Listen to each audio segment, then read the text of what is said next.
Hi everyone and welcome to this episode of My Life in a Movie. Today we tell you the story of Marianna Vitale and her family who left for America in the late 60s.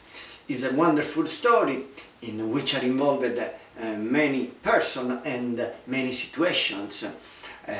There is a tower, the mafia, an airport and plenty of lily fairies.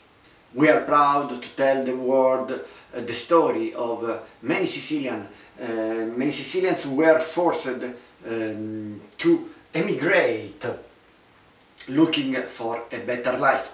So don't forget to contact us to let the world knows about the story of your family, the story of your ancestors. Let's restore dignity to them. Sogno siciliano, I am Siciliano.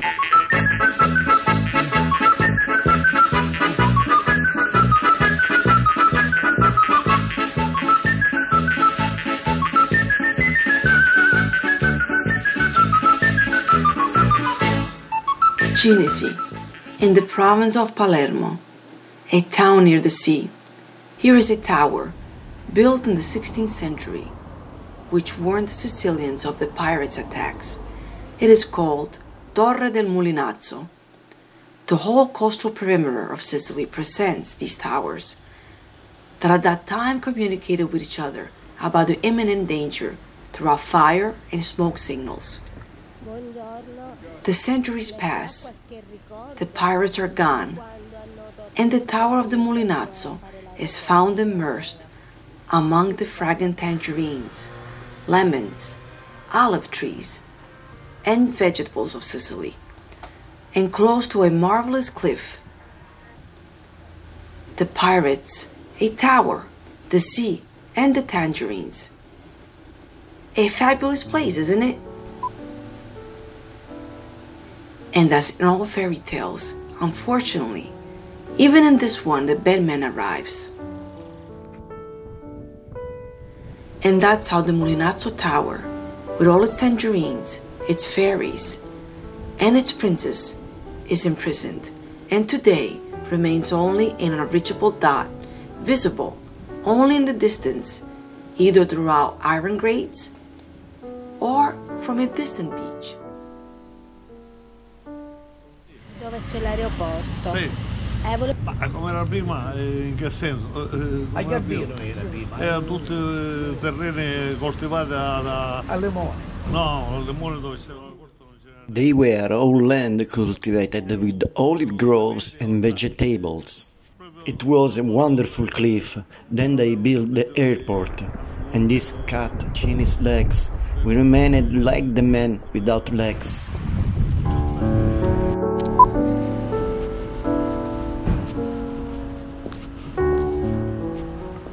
Here in Sicily, near the magical tower, right in this house, Marianna was born.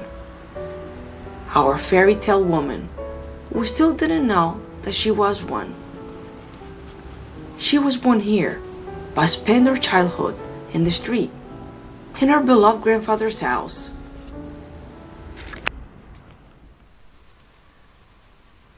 This is a picture when I was a little baby. This is a picture with my parents and my older sister and my brother. This is a picture with all our family when I was around 12 years old.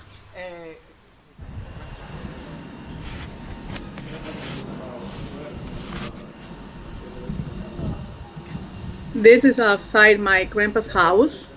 We were there every day, and I'm the one, the second one right here. And at nighttime, we spent time, my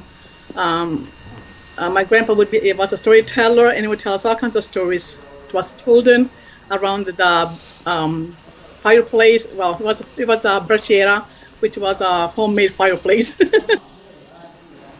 Playing on the street in Sicily is what happened to all of us. In the street, the mothers all sit around chatting, as if they were in the living room. Dogs lie in the sun, and children play. This is my school. my Giuseppe Nania Elementary School. I attended there until the 5th grade. And this is Giovanni Melli. This is my middle school. And I got my diploma at the school. And these are my classmates from middle school. And, right here, this one right here. Okay. And this is my elementary class picture that I have, and my teacher, Francesca Yellow. And I believe I am somewhere, let's see, I think I am this child right over here. Okay. This is the only picture that I have in my, okay. I have some unforgettable memories of Sicily. When I was 8 years old, I went to Corleone for a school summer camp for 1 month. The teacher took all the children for daily walks in a park. There, I discovered for the first time the exotic beauty of the water lily flowers flowing in a fountain. The memories of these beautiful flowers inspired me to write my first published book, The Water Lily Fairy. This book is also available in Italian by the title La Fata delle Ninfee. After a difficult search, we were able to trace the colony in Corleone, the town of the film The Godfather, about 60 kilometers from Palermo. The fountain is still there, even if everything has changed and the water lilies have disappeared. Okay, I will read this one here. Okay, early in the morning, she pulled down one of the petals of her skirt and peeked her head through it. Nobody was around the pond.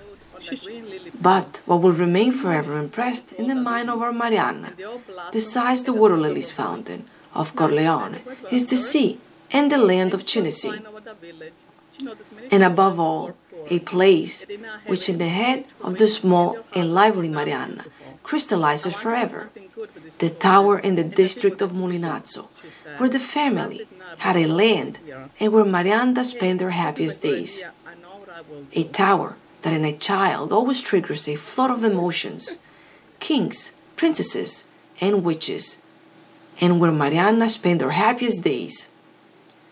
Here is the prelude of poetry of the future writer Marianna. Here is the spark that develops like an eternal imprint in the mind of little Marianna.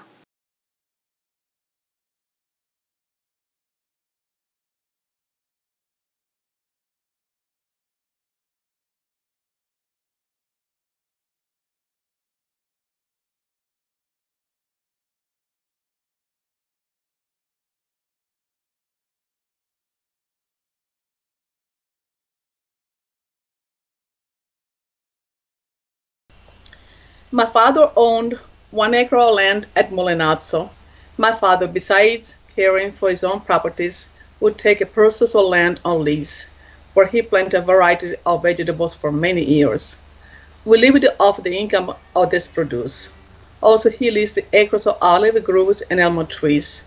My siblings and I, from a very young age, helped my father with the tedious work of picking vegetables. We worked under the scorching sun, a job that was rather too heavy for young children. During the summer, everybody would go there to swim. This was my favorite place, a small paradise on earth. My dreams flew away to the wind when this land was also expropriated for the expansion of the airport. My father was paid barely $1,000 from the government, since it was considered barren land.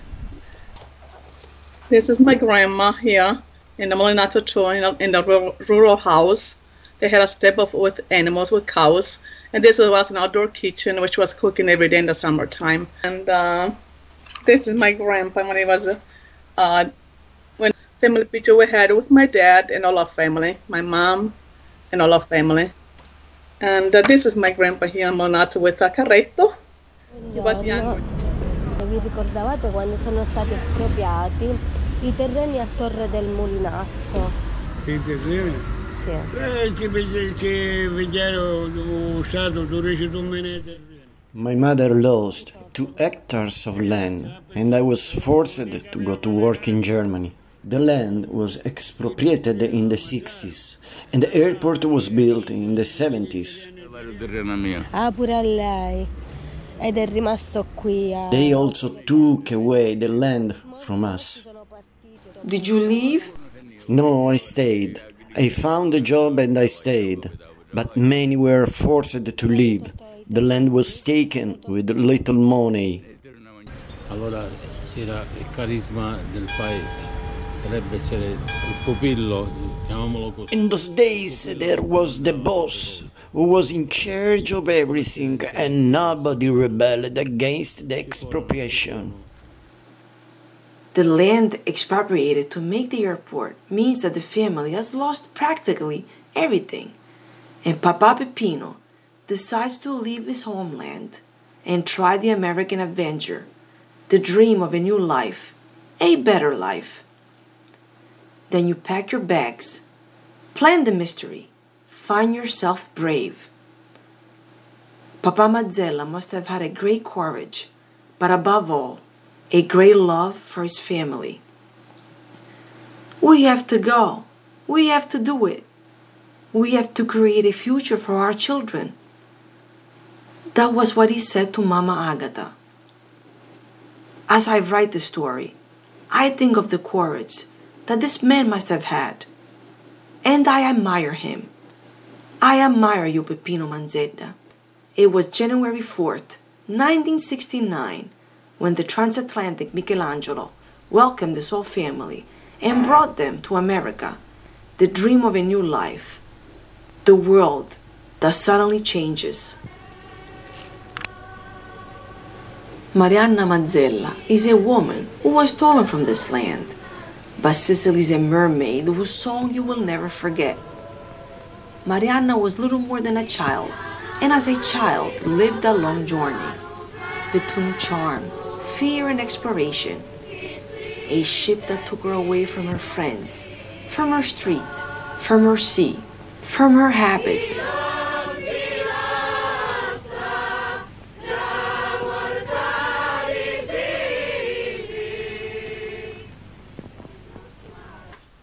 Yeah, this is a picture when we left the United States on January 3rd, 1969, right in front of the Michelangelo boat at the port in Palermo. Okay. On January 4th, 1969, we left with the transatlantic liner Michelangelo, United States of America.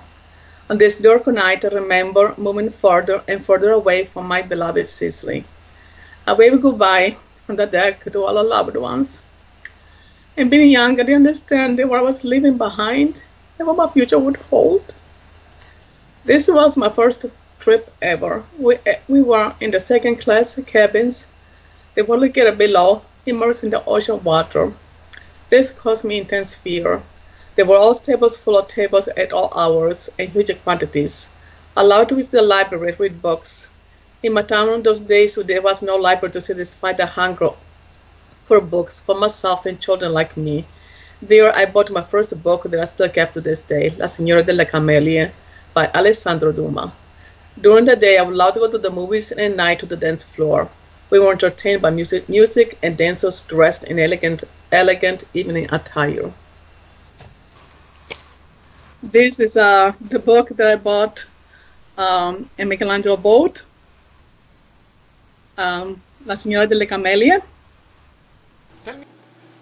It is really hard to be a child sometimes, but a child creates and transforms with the skill of a magician. If on one hand events overwhelm without being able to do anything about it, on the other they give great emotions, an endless source of food for young and untouched minds. January 17, 1969, this is how Cinisi, a small town on the outskirts of Palermo, turns into New York after 13 days of travel at sea.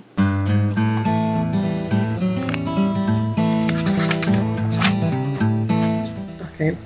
We arrived in New York on January 17, 1969, in the heart of winter. We stayed for the first time at the Statue of Liberty and the broken up ice on the water.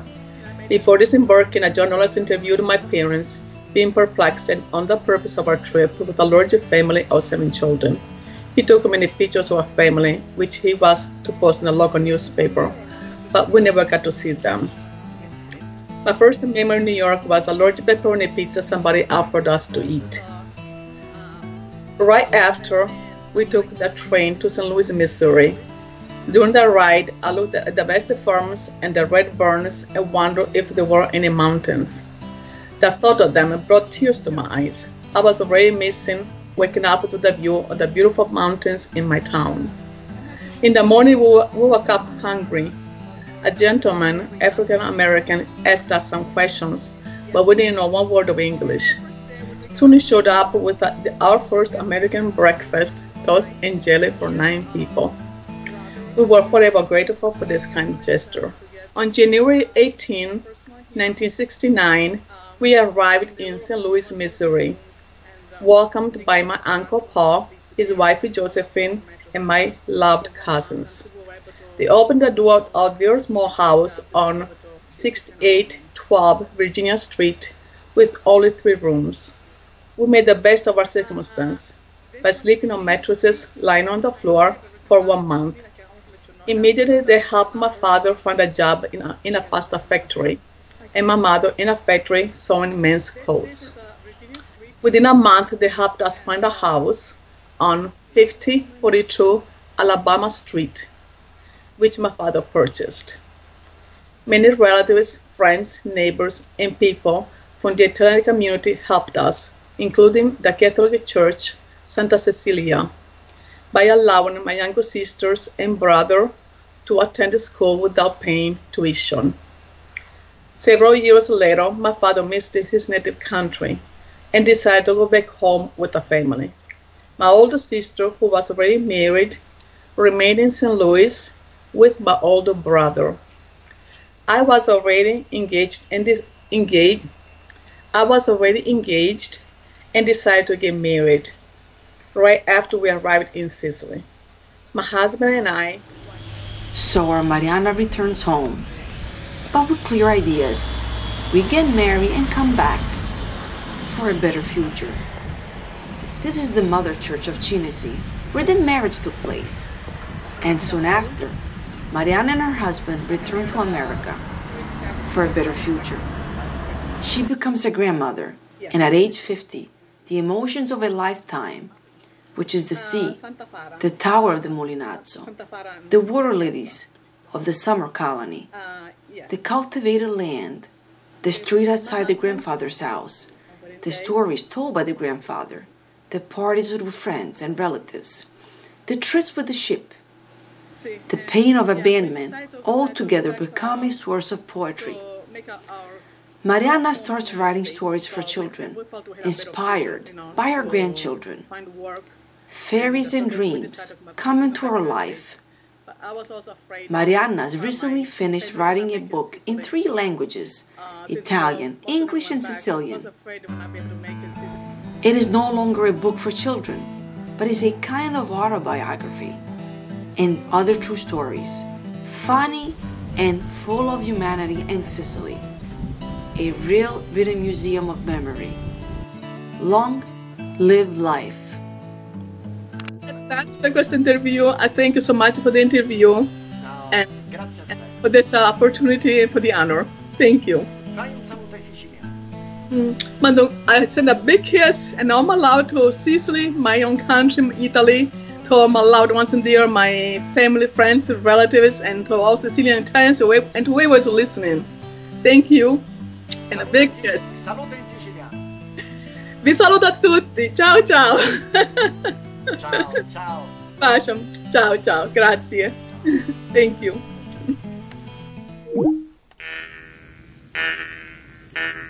Sogno siciliano. I am siciliano.